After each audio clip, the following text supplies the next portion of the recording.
Routine जो है हमारे स्टार्ट है जो है किशोरावस्था। शैशवावस्था हो गया, बाल्यावस्था हो गया, अब ये हो गया किशोरावस्था। किशोरावस्था में सामाजिकरण। तो इसमें पॉइंट है कुछ जो लिखे हैं, पॉइंट वाइज है।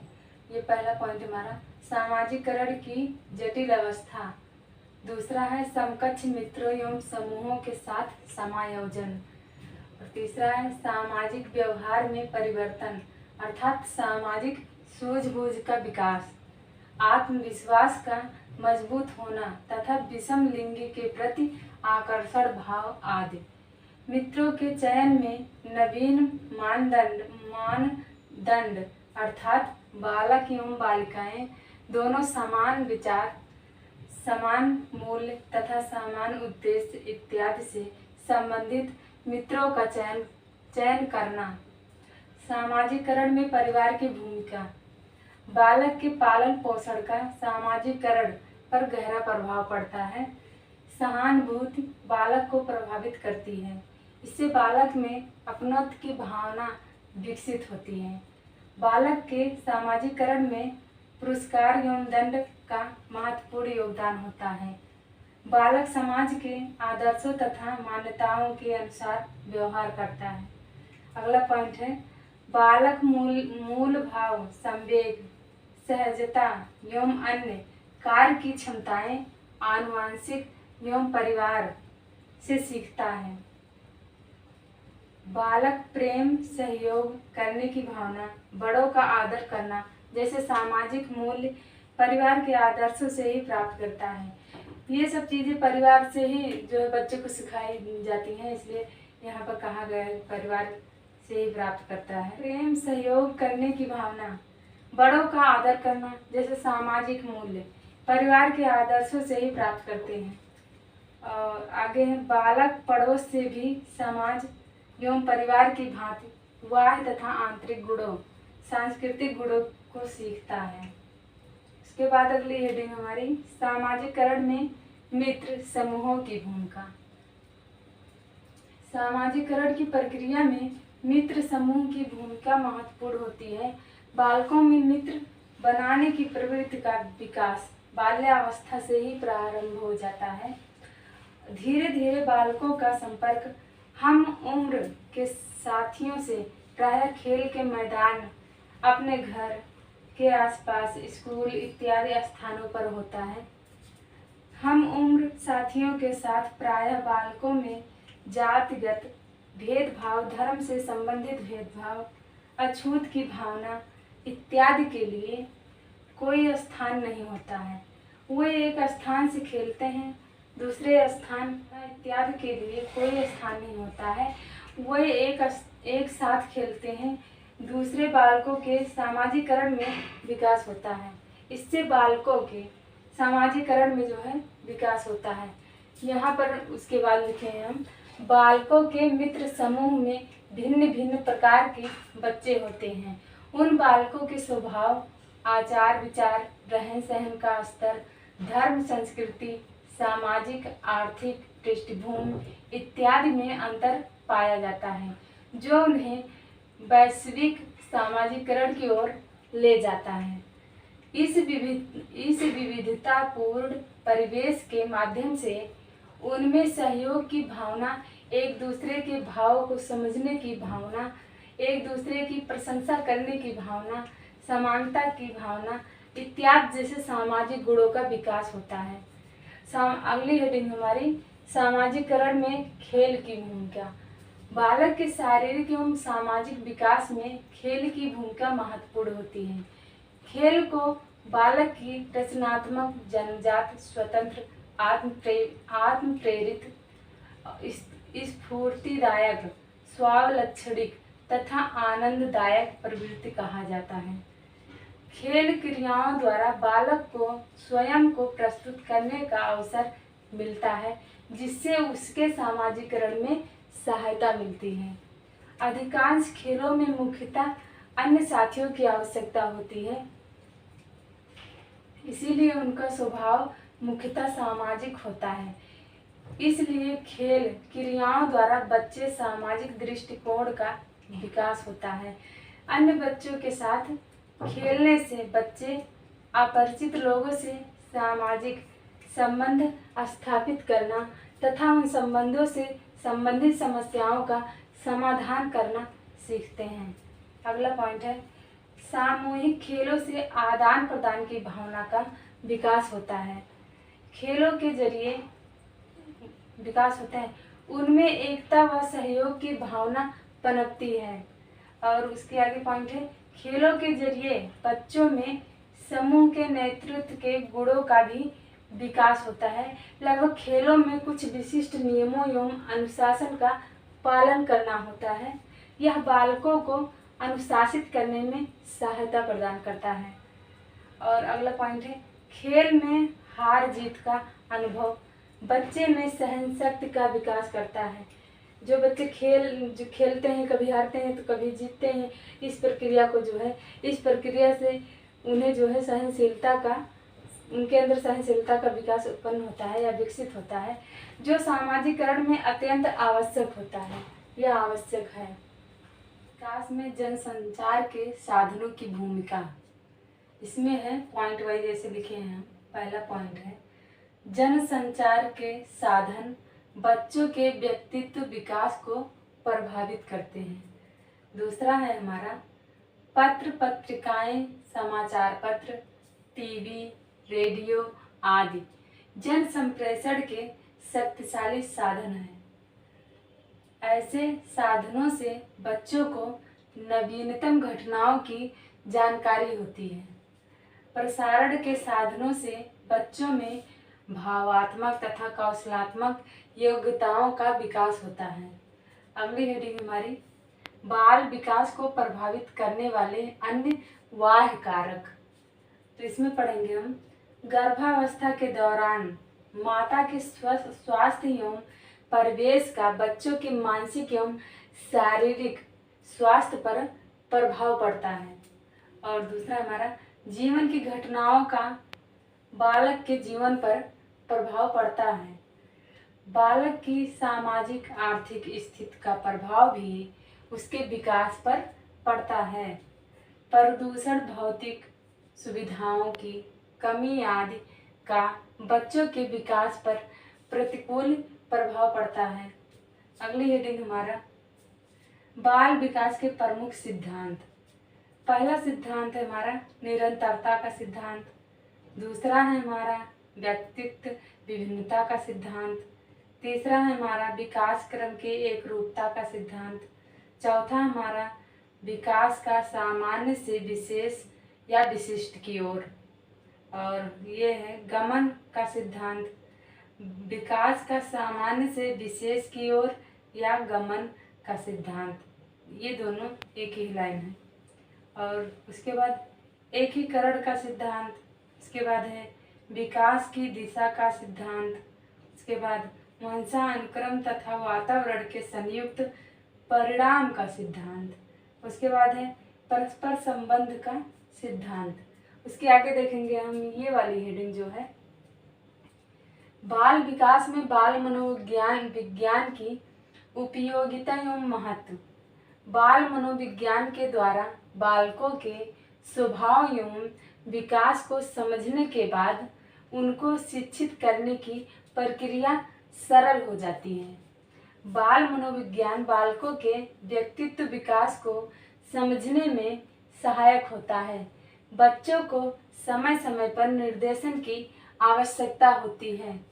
इस निर्देशन के द्वारा ही बालकों में उनकी रुचियों के अनुरूप विभिन्न कौशलों का विकास किया जाता है। बाल मनोविज्ञान की सहायता से बालकों के व्यवहार के अध्ययन के बाद विद्यालय एवं घर के वातावरण को बच्चों के अनुकूल उपयुक्त बनाने में सहायता मिलती है। बाल मनोविज्ञान बालकों के व्यवहार एवं उसके कारणों के बारे में बताता है, इसलिए बालकों की आदतों एवं व्यवहार में सुधार करने में उसकी प्रमुख भूमिका होती है। बाल मनोविज्ञान के जरिए बालक के व्यक्तित्व का अध्ययन कर उसके भविष्य के बारे में बताया जाता है। अब देखेंगे हम किशोरावस्था 12 से 18 वर्ष। किशोरावस्था के बारे में कई वैज्ञानिकों का अलग अलग मत है। इसलिए हम किशोरावस्था को फिर से वैज्ञानिकों के अनुसार बता रहे हैं। 12 से 18 वर्ष के अनुसार किशोरावस्था के बारे में वैज्ञानिकों का मत। पहले वैज्ञानिक जो हमारे E.A. किलपैट्रिक ने लिखा है, इस बात पर कोई मतभेद नहीं हो सकता है कि किशोरावस्था जीवन का सबसे कठिन काल है। इनका मानना है किलपैट्रिक का। और वहीं स्टेनले हाल के अनुसार जो लिखा है, किशोरावस्था बड़े संघर्ष, तनाव, तूफान तथा विरोध की अवस्था है। इनका जो मानना है स्टेनले हाल का, ये इस परिभाषा पर क्वेश्चन भी बने हैं और क्वेश्चन आ भी चुके हैं। ये काफ़ी इम्पॉर्टेंट परिभाषा है, इसको सब लोग जरूर जो है याद कर लीजिएगा। ये स्टेनले हाल के अनुसार है, किशोरावस्था बड़े संघर्ष, तनाव, तूफान तथा विरोध की अवस्था है। और तीसरा है हमारा किशोरावस्था शब्द अंग्रेजी के एडोलसेंस का हिंदी रूपांतरण है। अंग्रेजी शब्द किशोरावस्था शब्द अंग्रेजी के एडोलसेंस का हिंदी रूपांतरण है। एडोलसेंस शब्द लैटिन भाषा के एडोलसेयर से बना है, जिसका अर्थ है परिपक्वता की ओर बढ़ना। अतः शाब्दिक अर्थ के रूप में हम कह सकते हैं कि किशोरावस्था वह काल है जो परिपक्वता की ओर संक्रमण करता है। और उसके आगे जो वैज्ञानिक हैं ब्लेयर जॉन्स एवं सिप्सन के अनुसार, इनका क्या कहना है, किशोरावस्था प्रत्येक व्यक्ति के जीवन में वह काल है जो बाल्यावस्था के आरंभ में होता है और प्रौढ़ावस्था के आरंभ में समाप्त हो जाता है। ये कहना है ब्लेयर जॉन्स एवं सिप्सन का। इनका कहना है किशोरावस्था बाल्यावस्था के अंत में शुरू होता है और बाल्यावस्था के अंत में आरंभ होता है और प्रौढ़ावस्था के शुरुआत में खत्म हो जाता है,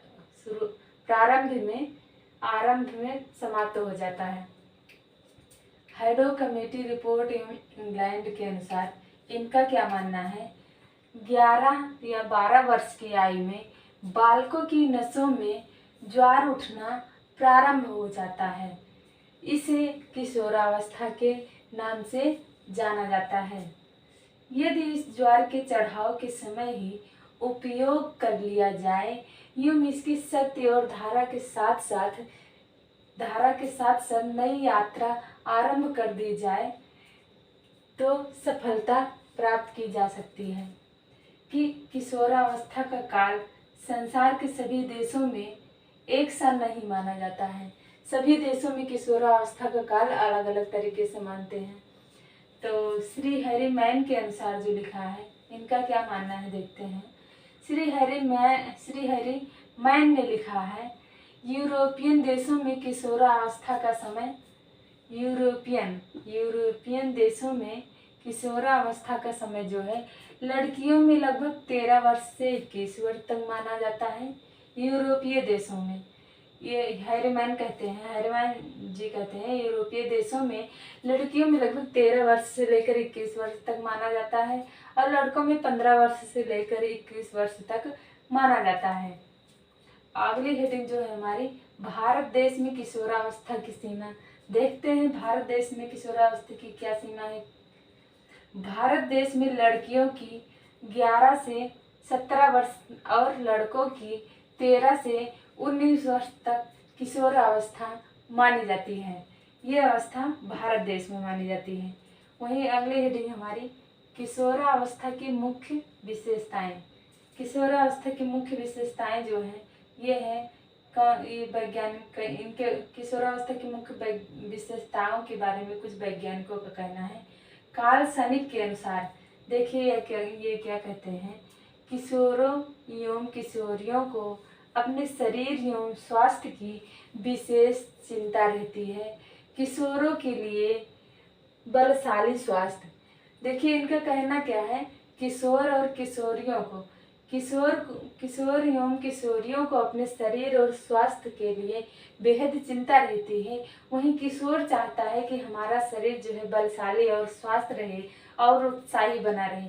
यूं किशोरियों के लिए अपनी आकृति को स्त्रीत्व आकर्षण प्रदान करना महत्वपूर्ण समझती हो या महत्वपूर्ण होता है। और अगला है ब्लेयर जॉन्स एवं सिप्सन के अनुसार इनका क्या कहना है, किशोर का महत्वपूर्ण बनना अपने समूह में स्थित स्टेटस प्राप्त करना। किशोर का महत्वपूर्ण बनना यानी कि समूह में स्टेटस प्राप्त करना और श्रेष्ठ व्यक्ति के रूप में अपने आप को स्वीकार करना। अपने आप को जो है स्वीकार करना चाहता है। अगली हेडिंग जो है वैलेंटाइन का मत है, किशोरावस्था अपराध प्रवृत्ति के विकास का महत्वपूर्ण समय है। वैलेंटाइन जी जो कहते हैं किशोरावस्था अपराध प्रवृत्ति के विकास का महत्वपूर्ण समय है, वैलेंटाइन का मानना है ये। और वहीं महत्वपूर्ण समय है। और वहीं देखिए आगे क्या कहते हैं, पक्के अपराधियों की एक विशाल संख्या किशोरावस्था में ही अपने व्यावसायिक जीवन का गंभीरता पूर्वक आरंभ करती है। इसके बाद डॉक्टर फ्रायड ने क्या कहा है, आगे देखते हैं। डॉक्टर फ्रायड ने इसे नार्सिसिज्म कहकर पुकारा था। इस अवस्था में किशोर तथा किशोरियां खुद को संवारने सजाने में लगे रहते हैं, वो अपने मन के करते हैं। इस अवस्था में जो है वो अपने मन के करते हैं, अपने आप को कितना सुंदर कितना प्रभावशाली लोगों में अपने आप को खुद को अलग दिखाना चाहते हैं, इसलिए खुद के स्वास्थ्य पर और खुद की सुंदरता पर किशोर और किशोरियां विशेष ध्यान देती हैं। ये फ्रायड जी का कहना है। और वो अपने मन की करती हैं, लोगों की पेरेंट्स की और लोगों की जो है थोड़ा कम ही मानते हैं, इसलिए इनका कहना है कि वो अपने मन की करते हैं। हमारे रॉस जी का क्या मत है, क्या कहना है, देखते हैं। किशोर समाज सेवा के आदर्शों का निर्माण और पोषण करता है।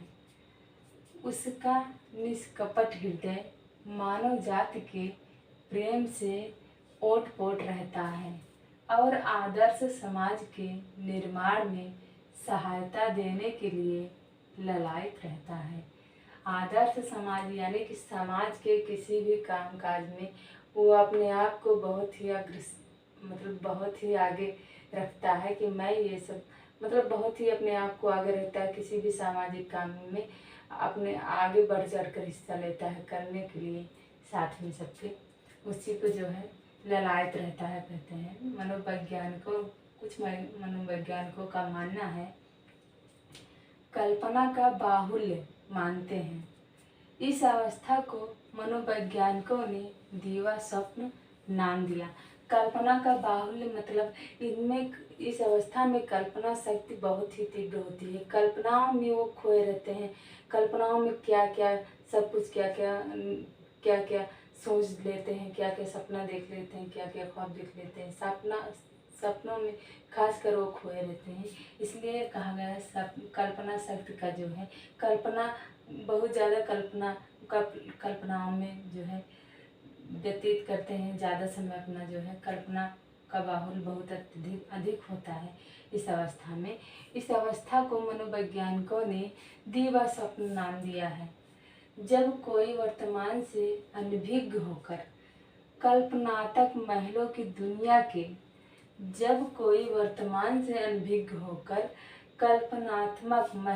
दुनिया के स्वप्न देखना प्रारंभ कर देता है, तो इस अवस्था को उसकी दीवा स्वप्न की अवस्था कही जाती है। और दूसरा स्टेनली हॉल का क्या मानना है, स्टेनली हॉल के शब्दों में किशोरावस्था एक नया जन्म है। स्टेनली हॉल तो सीधे किशोरावस्था को एक नया जन्म ही मानते हैं। इनका कहना है कि किशोरावस्था कहाँ है? किशोरावस्था एक नया जन्म है। इस अवस्था में उच्चतर और श्रेष्ठतर मानवीय गुण प्रकट होते हैं। टीपीनन महोदय का विचार क्या है, देखते हैं कि व्यक्ति की पहचान उसकी अपूर्व स्वाभाविकता के फलस्वरूप ही है, अन्य किसी से नहीं। इस अवस्था के लड़के एवं लड़कियां इसलिए दूसरों की ओर आकर्षित होते हैं। इस शक्ति का विकास जिसमें जितना तीव्र होता है वही अधिक सामाजिक बन जाता है। इस अवस्था में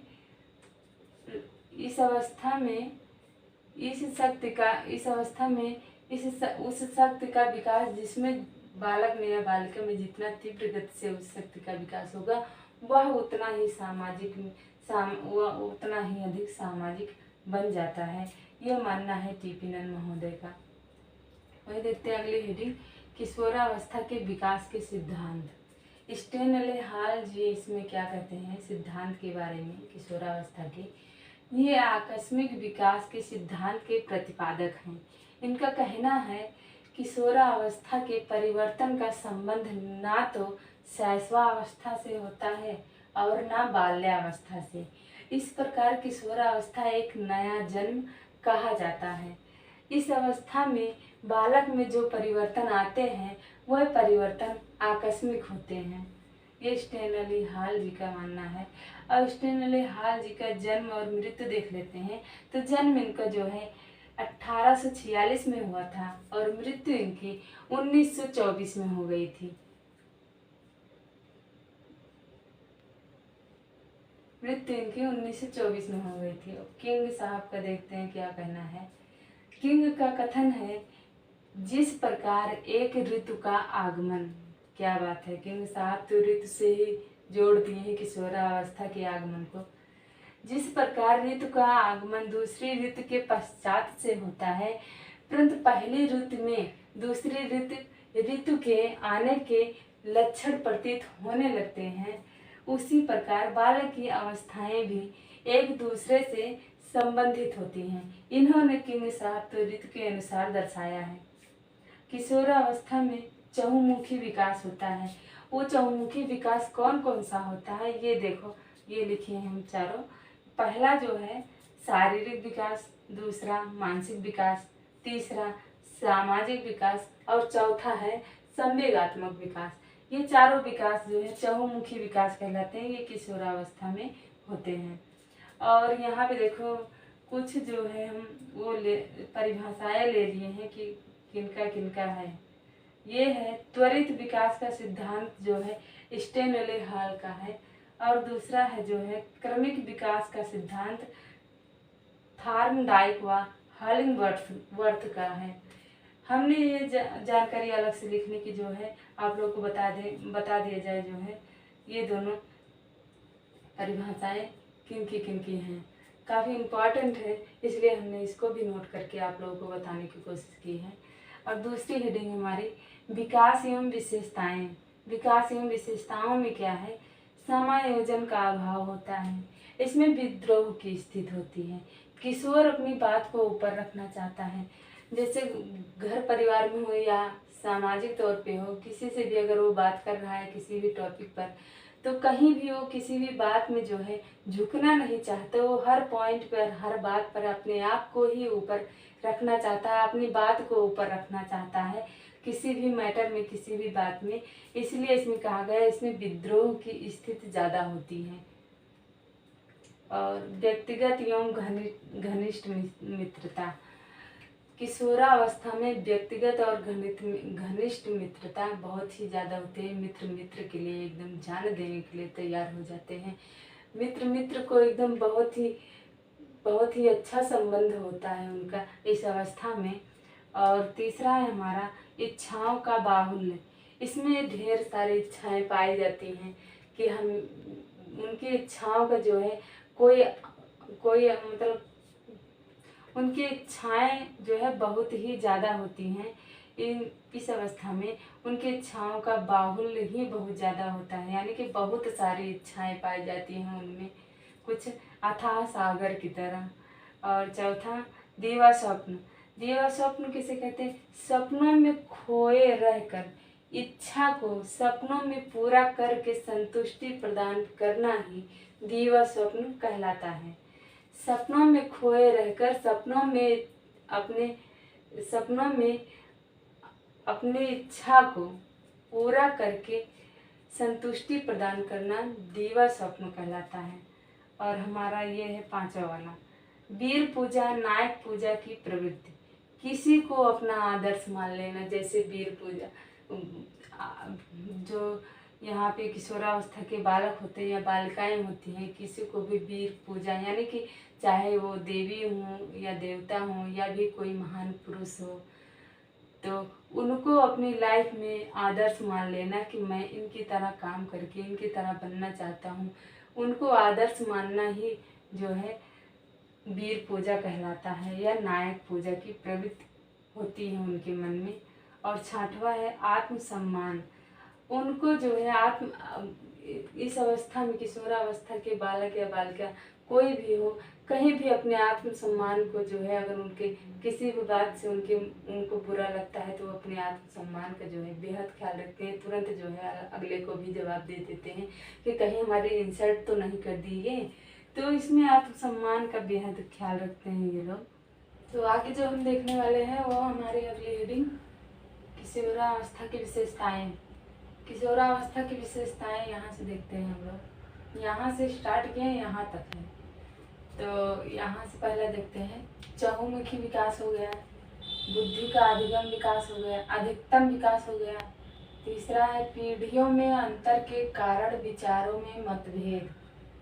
इसके बाद है समायोजन का अभाव, मानसिक स्वतंत्रता, विद्रोह की स्थिति, स्वतंत्र सोच का विकास। किशोरावस्था ही ऐसी होती है, उसमें जो है मानसिक स्वतंत्रता चाहते हैं लोग कि मैं खुद स्वतंत्र हूँ। विद्रोह की स्थिति होती है, इसमें किसी की बात बर्दाश्त नहीं करते हैं, तुरंत विद्रोह कर देते हैं। स्वतंत्र सोच का विकास हो जाता है, स्वतंत्र निर्णय क्षमता का विकास हो जाता है, खुद अपने फैसले लेने लगते हैं। ईश्वर तथा धर्म में विश्वास या अविश्वास। कुछ लोग ईश्वर और धर्म में विश्वास भी करते हैं और कुछ लोग नहीं करते हैं। समाज सेवा व देशभक्ति की भावना। ये समाज सेवा हो या देशभक्ति हो, कहीं भी हो, बहुत ही आगे रहते हैं इन सब प्रोग्रामों में या समाज सेवा में। और अगला है व्यक्तिगत एवं घनिष्ठ मित्रता।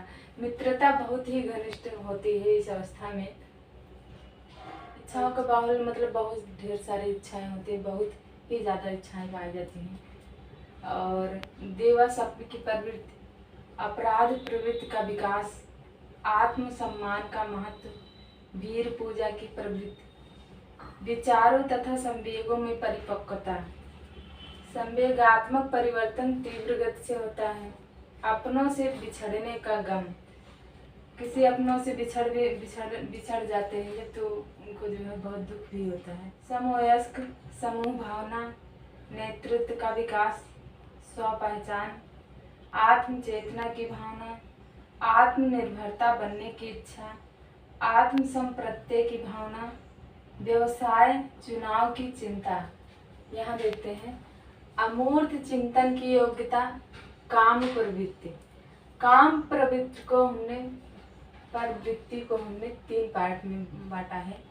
ये पहला हमारा आत्म प्रेम हो गया, दूसरा हो गया समलिंगीय, तीसरा हो गया विषम लिंगीय। ये काम प्रवृत्ति के जो है 3 पार्ट है।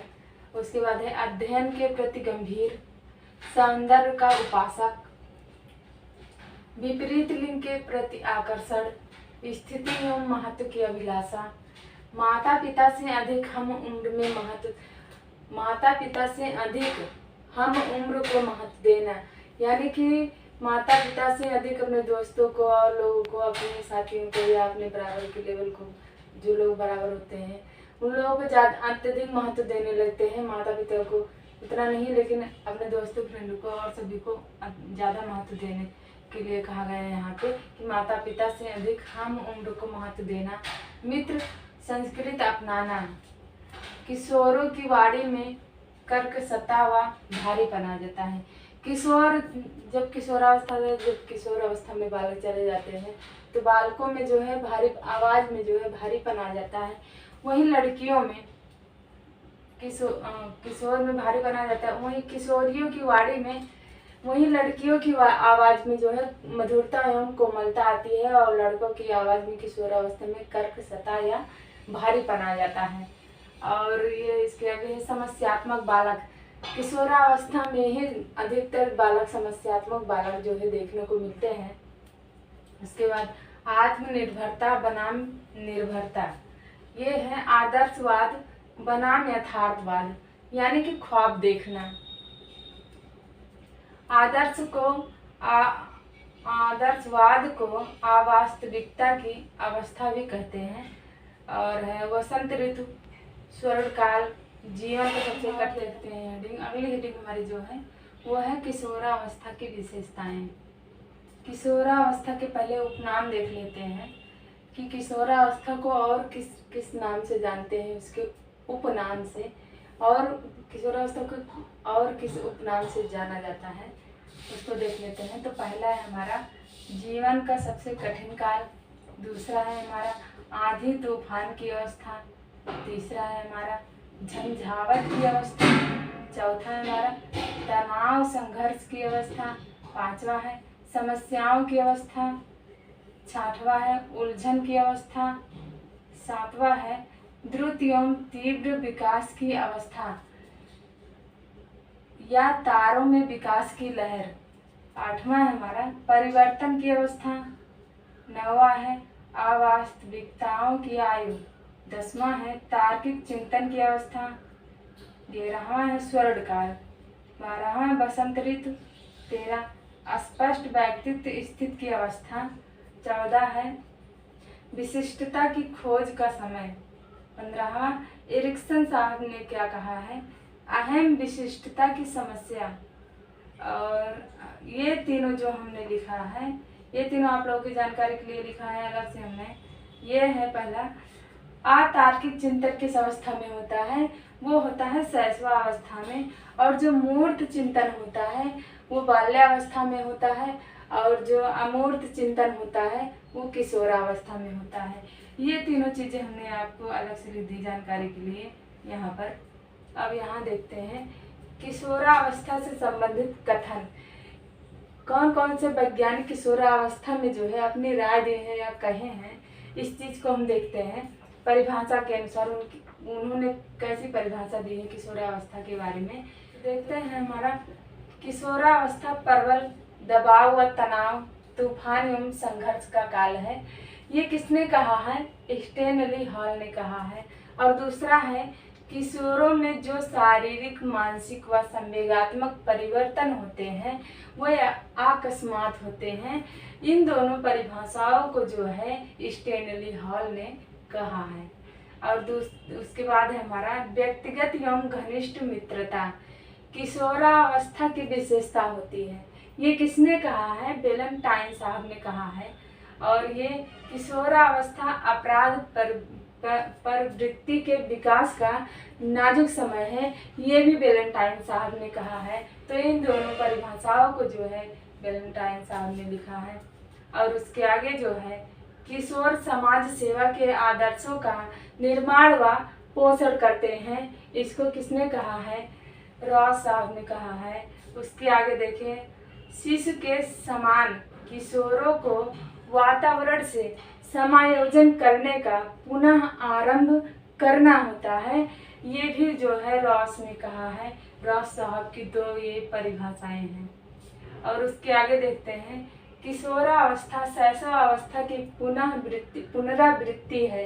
ये किसने कहा है कि किशोरावस्था शैशवावस्था की पुनरावृत्ति है, ये कहा है जॉन्स साहब ने। ये है हमारे। और इसके बाद है किशोरावस्था जीवन का सबसे कठिन काल है, ये कहा है किसने, किलपैट्रिक साहब ने कहा है, वैज्ञानिक किलपैट्रिक साहब ने कहा है। ये यहाँ है। उसके आगे जो है किशोर प्रौढ़ों को अपने मार्ग में बाधा समझते हैं और जो उन्हें स्वतंत्रता का लक्ष्य प्राप्त करने से रोकते हैं, ये किसने लिखा है? कोलेस स्किन ने लिखा है। किशोर समझते हैं कि जो बड़े बोलते हैं वो गलत है, और वो समझते हैं कि जो हम करना चाहते हैं वो हमारे बीच में आकर जो है बाधा बन जाते हैं या हमें वो चीज़ करने नहीं देते हैं। इसलिए किशोर ये समझते हैं कि जो प्रौढ़ या माता पिता, जो दादा दादी या कोई भी हो परिवार में, वो जो करना चाहते हैं वो उनको करने नहीं देते हैं। इसलिए वो समझते हैं कि हाँ, ये हमारे लिए जो है बाधा है, काम को करने नहीं देते हमारे लिए। उनको समझाने पर भी ये लोग अपनी मनमानी करते हैं। वो है किशोरावस्था में आहार संबंधी विकार। किशोरावस्था में आहार संबंधी विकार जो है हम देखने जा रहे हैं। इसमें पहला पॉइंट है हमारा, किशोरावस्था में आहार संबंधी जो विकार है इसको 3 पार्ट में बांटा गया है। पहला पार्ट है हमारा इसमें एनोरेक्सिया नर्वोसा या क्षुधा अभाव। एनोरेक्सिया नर्वोसा है, इसमें इसको कहते हैं अंडरवेट। लक्षण इसमें क्या क्या होते हैं? पतला होने के बावजूद खुद को मोटा समझना, डाइटिंग करना व अपने आप को भूखा रखना, और तीसरा है हमारा अवसाद, चिंता व चिड़चिड़ेपन का शिकार होना, और चौथा है अपने खाने की मात्रा में कटौती करना, पांचवा है खाने से परहेज करना व खाना खाने के बारे में झूठ बोलना, और छठवां हमारा दिन रात यही सोचना कि क्या खाना चाहिए क्या नहीं खाना चाहिए। और उसके बाद जो दूसरा पॉइंट है हमारा वो है बुलिमिया नर्वोसा या क्षुधा अतिशय। इसको बुलिमिया नर्वोसा कहते हैं, और नॉर्मल वेट ये होता है। और इसमें लक्षण देखते हैं क्या क्या होता है। अधिक भोजन करना, बार बार शौच के लिए जाना, तीसरा है हमारा अत्यधिक व्यायाम करना, चौथा है वजन पर नियंत्रण करने के लिए कई प्रयास करना, पांचवा है मुंह में उंगली डालकर बार बार उल्टियां करना, और छठवा है हमारा दवाइयों का सेवन करना। और यही तीसरा वाला है, तीसरा पार्ट जो है हमारा वो है बिंज ईटिंग डिसऑर्डर। ये है ओवरवेट। इसके लक्षण क्या हैं? हर समय खाते रहना, तब तक खाते जाना जब तक कि कोई समस्या उत्पन्न ना हो जाए, और तीसरा है हमारा मोटापा बढ़ने की अधिक संभावना होना, चौथा है अधिक खाने की आदत पर नियंत्रण करने में असमर्थ, पांचवा है वजन पर नियंत्रण करने में असमर्थ होते हैं। जो व्यक्ति इस बीजिंग डिसऑर्डर से जो ग्रसित होते हैं बच्चे, इनके लक्षण हैं ये, वो अपने भोजन पर नियंत्रण नहीं कर पाते हैं और खाते जाते हैं जब तक कोई समस्या ना हो जाए तब तक वो खाते जाते हैं, अपने मोटापे पर जो है कंट्रोल नहीं कर पाते हैं, और वजन पर नियंत्रण करने में भी असमर्थ होते हैं। तो ये हमारा जो है किशोरावस्था में आहार संबंधी विकार था, जो तीनों पार्ट हम पढ़ चुके हैं। अब इसके आगे तो आज का चैप्टर हमारा यहीं पर समाप्त होता है। इसके आगे जो वीडियो हम देखेंगे वो नए चैप्टर से स्टार्ट होगा। बहुत बहुत धन्यवाद आप लोगों का।